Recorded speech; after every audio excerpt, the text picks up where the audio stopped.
my town is in a ton of the episodes. King Sports in a bunch of the episodes, and like there's one episode where this woman that lives like right down the street got busted for she took a bunch of Xanaxes and just started stealing shit at the Walmart and stuff like that.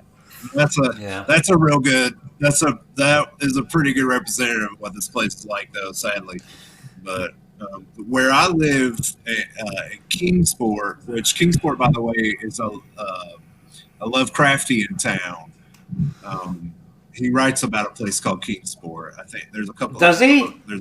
Yeah. There's and he's talking about a fictional place in like Rhode Island or something like that. It's a coastal town. Our town is called a river town. That's where the ports are here.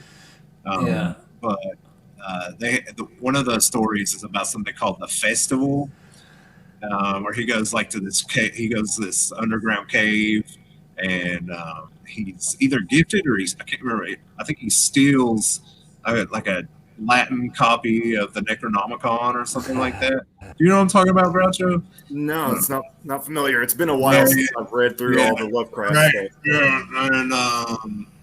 So there's a big, it's like called like Fun Fest or whatever, but they have like all this weird pagan imagery that they use and all of that. So I don't know. There's all kinds of weird shit. But this place used to be it used to be like a sacred, like the valley out here to my right, basically was a sacred ground for the Cherokee. They would come here and have festivals and do commerce and all this kind of stuff, like once a year in the summer. They found bones of woodland Indians, which are like, I think like 30,000 year old or something like that. Wow. Right down the road that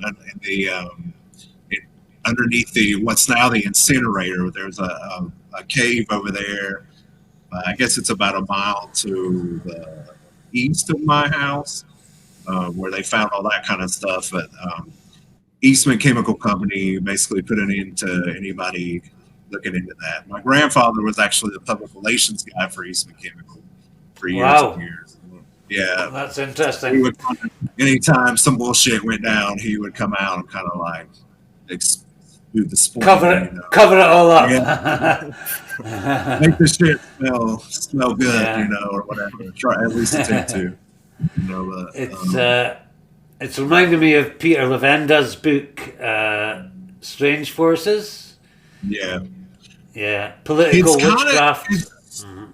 It's not. I mean, I don't know that it's that weird of a place, but it's definitely it was definitely a power zone for Native Americans, and there's a lot of stuff underneath where Eastman is now that we probably will never uncover because they just keep expanding and expanding. Actually, the day that there was that explosion of the purple iodine or whatever, that was the day that they gated off this huge area where like my father used to live and where it used to be called the Long Island of the Holston. And that's actually like Long Island iced tea was invented there. There were a bunch of moonshine runners over there and shit. And, but it's a weird place. I mean, the Eastman, I think the population was like under 300 or 400 people until Eastman Chemical Company was built. And George Eastman, the guy who built it, he was kind of a crazy guy. He killed himself. His suicide note was, to my friends, my work is done here. Why wait? And then a couple of years later, some guys from Harvard came down to check out the city and stuff, and the development that was going on, and they called it a boom town of shanties and filth. Love it. Parts of it haven't gotten much better. Where I live, it's pretty. I would call it rural suburban. It's out in the middle of nowhere, but it's also like totally accessible to Walmart, McDonald's, all that shit. And, of course. That kind of stuff. Got labs up there. Yeah, the further west you go, like towards Knoxville, Knox County, like it's Meth City out there. It's crazy. It's like Mad Max. It's crazy. Crazy. Also, another thing. Everything, since I met you, everything I seem to be interested in is round about that area. Tennessee, Alabama. I've got a good friend in Florida. Yeah, south. It's all south, man. It's all south. Or the way up in Seattle is where Keats and all them are.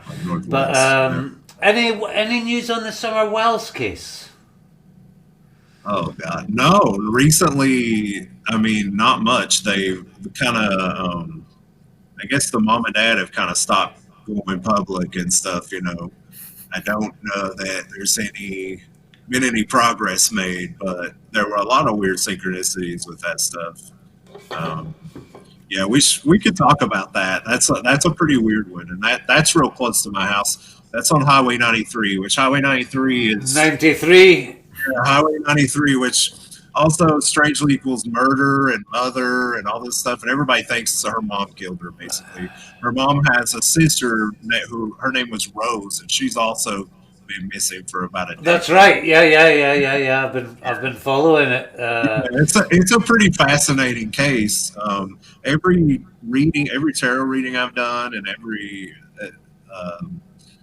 listening post station I've done has kind of suggested that she's buried underwater, that water has something to do with her death. And so I don't know if they had gone swimming. The swimming hole, Yeah, there's talk about dry drowning, and I don't know that that's what it is. I don't know, but water's involved, either in her actual death or in her disappearance or in her burial. I mean, I've got a guilty pleasure for true crime podcasts and stuff. And so many, with the serial killer cases and stuff, psychics have come on board and said, they've been fucking right. Police actively consulting psychics. So that's interesting. Yeah, that's kind of. Go ahead. I was gonna say there's a lot of interesting parallels with stuff been going on lately for me. I'm sure with everyone else. Just that Sonic Youth shirt. I hadn't heard that album in forever, and yesterday it just randomly came on, the first song on that album. That's one example.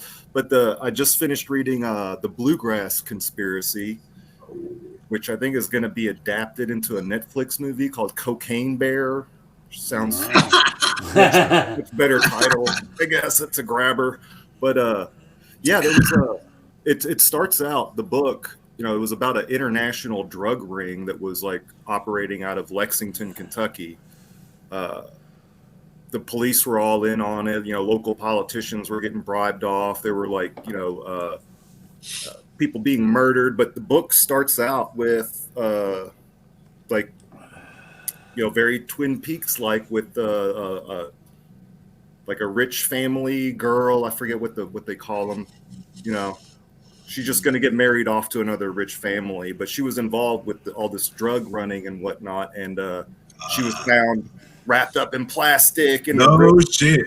And there was another chick that got killed too, and they brought in a psychic, and the psychic said the very same thing. Was like, there's like a cave or a water. There's like an underwater cave is what I'm seeing, and they did find they didn't find a body there, but they did find belongings of the victim. But weird stuff's everywhere. Oh man, I love it. Where was it going after that? Okay, Bobby, start speaking again. But I think to me, what I'm seeing and experiencing are like timelines converging and mirror reflection of stories that are sort of repeating. It's like things are revealing themselves, and you see how the invisible connection between things maybe.